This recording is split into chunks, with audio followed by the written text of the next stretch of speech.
Hello all you demons and happy Friday. I hope you all had a great week because today we're going to be getting into something that I thought was fascinating. A lot of channels cover a lot of different ghost stories, cryptid stories, but have you ever stopped for a second and tried to think about when did this all start? Today we are going to be doing just that, looking into the history of the paranormal. Our history of the paranormal begins in 1st century AD, Athens, Rome. A writer known as Pliny the Younger had sent letters to his friend listing accounts of being haunted by an old man who would rattle chains in his home. I'm sure there were many accounts that had occurred, however this was the documented case that gave rise to many accounts that led to the present day. From Ghost in the White House to Ghost in London's castle, the number of accounts till this day is rapidly expanding, with evidence getting more and more clear or valid thanks to our oh so beloved ghost hunters. While there were and are currently many different types of ghost hunters with different methods, I want to bring attention to one named Harry Price. Harry Price began his career in 1920 at the Society of Physical Research. He had already attained a reputation as a ghost investigator, debunker, and even an expert magician. His knowledge of misdirection and illusion helped him truly debunk false claims and validate ones he truly thought to be true. One of his most famous cases being the one he did with a nurse named Stella. Stella Carshaw was a nurse who claimed to be a medium that could communicate with ghosts and make them perform actions. Enamored by this, Price began conducting tests with his equipment during her seances in front of crowds of witnesses.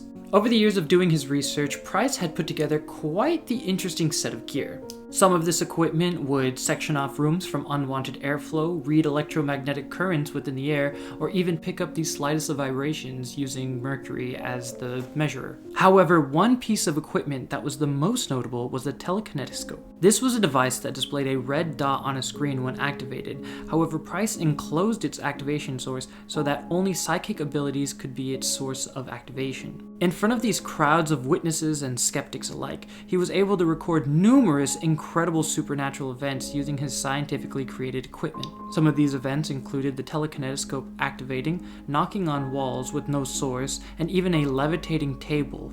Despite his numerous witnesses, scientific equipment, and personal experience with debunking events, skeptics continued to slander him even after witnessing these events personally. Despite the criticism, he continued his work investigating the paranormal events, finding poltergeists, and he even found a talking mongoose. Yes, you heard it right, a talking mongoose. And before you even question it, apparently it passed his extremely specific tests that he had per each event. In my opinion, he opened the door to the truly unexplainable. However, as we know, the paranormal covers more than just ghosts. Since as long as we can remember, humans have created legend and lore alike to explain the unexplainable or the supernatural, and occasionally teach a lesson. Legends of gods and demons alike have been and are still woven deeply into our collective cultures as a humanity. It's one the accepted generational folklore and the mysteriously unexplainable meat that pioneers like Harry Price are created.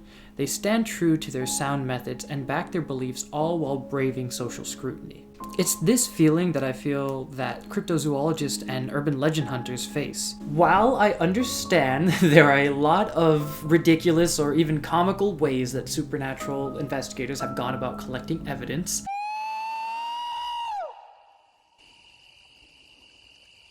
I also think that a lot of people have seemed insane on the brink of new discoveries. One factor I want to point out that is not only fascinating but very validating for urban legends and cryptids are their ties to reality. Some legends stand as a cautionary tale told by people around the world for their regionally specific dangers. Earlier in my channel, I covered some of these from across the world, but one that especially stands out to me is the story of the Kwalupalik in Alaska. It's said that they would lead children away, knocking on the ice beneath them from under the water and swim further and further away. When finally far enough away, they would drown them or take them into their den and eat them. Of course, this was meant to keep children from straying into holes that could have been made in the ice. However, what about the cases of Bigfoot, Mothman, skinwalkers, or creatures of the Appalachian Mountains?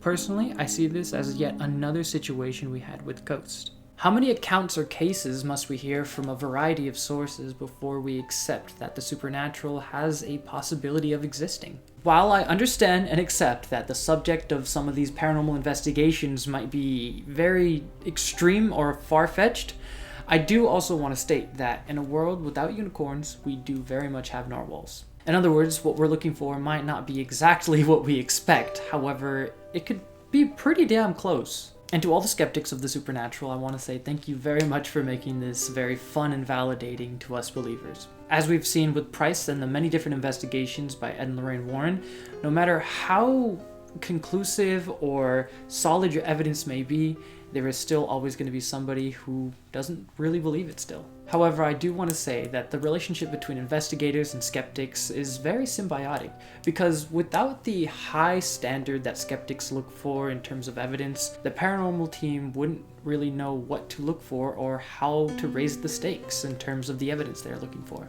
So in other words, our findings and this video was made possible by viewers like you. Thank you. In this video, there were a lot of different subsections of the paranormal that I wanted to save for full-on videos of their own. So don't worry if you think this one was very short or slim. I just wanted to mainly focus on the history of the scientific backing of paranormal investigations. If you were a skeptic and had your mind changed somehow, I would love to hear your accounts down in the comments below, and I'm sure many of the people who watch this video would love that as well. Please, if we can get like a constant like paranormal story thing in the comments, I would eat that up. I would love it. I would make sure to read each and every one of them and even put it in a future video. I want to do that. I want to interact with you guys so much.